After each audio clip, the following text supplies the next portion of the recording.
Bitcoin is failing to break 20,000. Here are a few reasons why.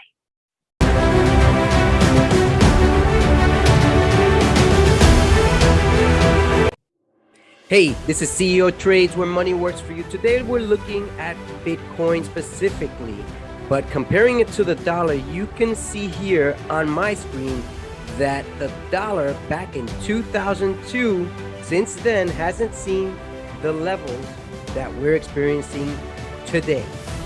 What is happening? What is going on? Now, before I go on to explain some of the reasons why Bitcoin is failing to break 20,000 level, first I'm going to let you know I am not your financial advisor.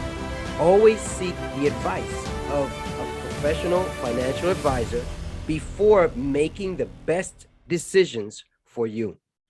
So here we go. Well, number one is that you can see the dollar has not seen this high inflation since 2002, and it's unbelievable. I mean, there's a lot going on in the world, and I'm just a little bit questioning why it's not reflected in these numbers. There are a few other instances that are not being reflected in here, and we don't know what to say. Number one is Russia has created a lot of this, possibly, and I'm know that Russia has to do with part of this. Number two is that some people, some countries are not viewing the dollar as the standard or equal to the gold standard anymore, that they're attempting to break away. But I don't see any reflection in reference to this chart. Now, I want to look at some of the information that some of the reasons why Bitcoin seems to be where it is at right now, because it can change your perspective on how to invest in a format that will convene to you. Number one is Bitcoin is right now somewhere around 19,800-ish level. Ethereum is at 1,087. Tether is at 99 cents, one of the stable coins. Another stable coin, $1.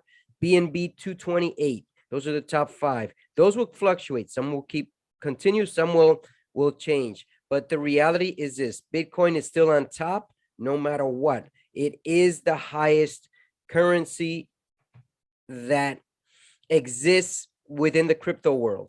Compared to the US dollar, obviously it's not.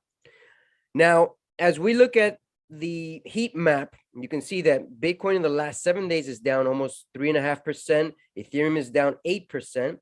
BNB is down almost 4%. And the ones that are stable here that are saying that they're up, that look green, those are just stable coins. One is in Ethereum, one is Omni token, and the other one is a Binance token. Those are the ones that are mainly up. And you can see here in the darker green, Polygon Matic has gone way up.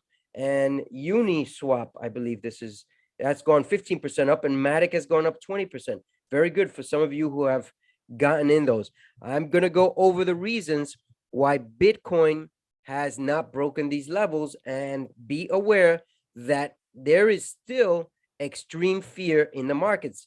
I remember 2 days ago when I posted the video, it was 16, and yesterday was 15 was the fear level, and today is 18. It's a little bit higher in reference to less fear, but it's still at a rate that we don't want to see. Now, this is stepping, and these coins here have pretty much consolidated in that 89-cent level, pretty much 89, 90-cent level for several weeks for stepping.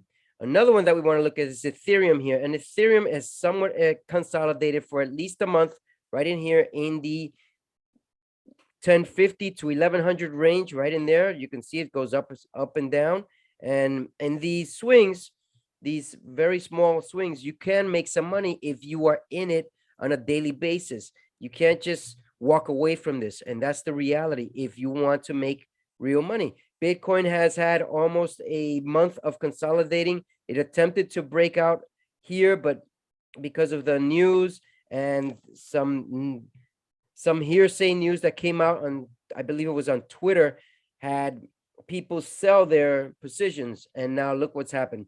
We know that there are a lot of issues right now with crypto, but what are these issues? They're affecting certain exchanges. They're affecting certain exchanges that like Celsius that are claiming bankruptcy. I don't know why. I haven't looked into the full story. I know some of the story. Now, this is the basic attention token. It's been consolidating for 2 months, right? 3 months right now, May, June, and July. It's been consolidating and it seems to be right in that level. Why hasn't it broke out? It's for the similar reason that we're going to explain to you about Bitcoin. This is Pancake Swap, and Pancake Swap, give me a second here. Press the wrong. Oh, it had a higher low, but then it went now to a lower low it went from the 4-ish level to the 3-ish level. Now, Pancake Swap in the end, you should be a pretty good investment, at least from my point of view. This one is Phantom FTM, and this one I'm expecting it to break out, and I plan to cash in somewhere in the 60-ish, 70-ish range. Don't know yet, but that's what my plan is. ApeCoin is in the $4 area, and that one's also consolidating. This is all due to Bitcoin. I don't see any particular move. Suku is down to 8 cents. I purchased some at 7 cents, not much, but I purchased some, and I'm holding to see if it goes up to at least get me some 20 to 30% gains, which is what I look for.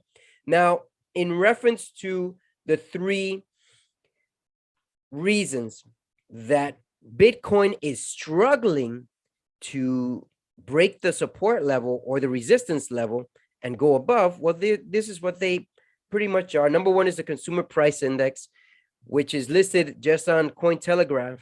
It was declared very high, 9.1% 2 days ago by the U.S. economy. And this is unfortunate because I really believe that the consumer price index is much higher than what is actually being portrayed. Why is that? Because there's a lot of money being printed, and that doesn't play into the numbers in there. So the more money is being printed, it seems like these numbers are legit. But I believe that this is much higher, this consumer price index. And I could be wrong. This is the highest level since 2002, just like I showed you in the charts. Data from Cointelegraph shows that this is the 5th consecutive day of declining BTC. And I wanted to show you a chart right here so that you can see it a little bit clearer. Right here, you can see that Bitcoin attempted to, right in here, to break the 22,000 level, but it just stopped right there. And you can see it's had 4 or 5 days.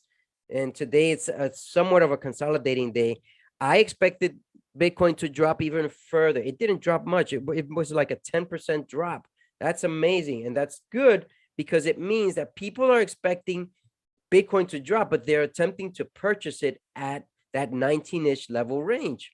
Now, another chart here that I want to show you is that there is sources that are pointing to a wash sale of a wash trading in reference to Bitcoin, and that has existed throughout time. You can see right here in the blue, this is the latest wash sale, and a wash sale is basically where people are just purchasing and selling very quickly, and it creates what is known as a wash sale. Most people don't hold on to this for very long. And in the stocks, if you did a wash sale, you'd be confined to having higher taxes, which I know of because I used to do this and I stopped for a while. I will get back into it once I get approved by the government, by the tax IRS, on how to invest, make better investment decisions for the wash sale.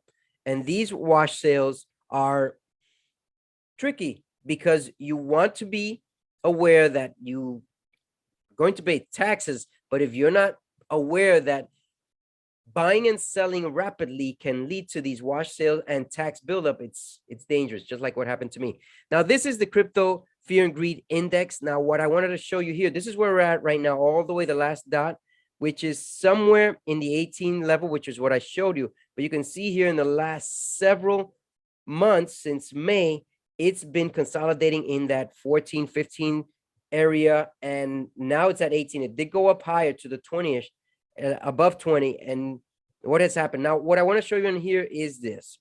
Although this is not the actual chart of investing, I tell people you've got to be able to cash out when you get 20 to 30% gains, 20 to 30% gain. Sure enough, you can hold out until it doubles, triples your money, But what happens if it doesn't get there? What happens if it doesn't get there? There's plenty of ways to make 20 and 30% gains on this chart. Obviously, you're not going to catch every single one, but imagine you caught 3. Imagine you caught 2. Imagine you caught 5, or imagine if you caught all of them. Well, this is the name of the game. These investments here are not for long term. If you put them for long term, some people have made money, some have not. But as we get more and more people involved with investing in crypto, such as the hedge funds or those whales who have money, then you've got to be aware. You've got to take the gains. People took gains right in here at these, where this fear level is right there, from the bottom where it almost hit 10 when it went to 22. Now, this is not the chart that shows you the gains. I don't, let me see. I don't think I have it in here. Well, this chart won't show you either that justice on how to take gains on there, but let me see if I can bring it up. And here we go. So if I bring this chart up, you can see in there's plenty of places to make 10 to 20% gains.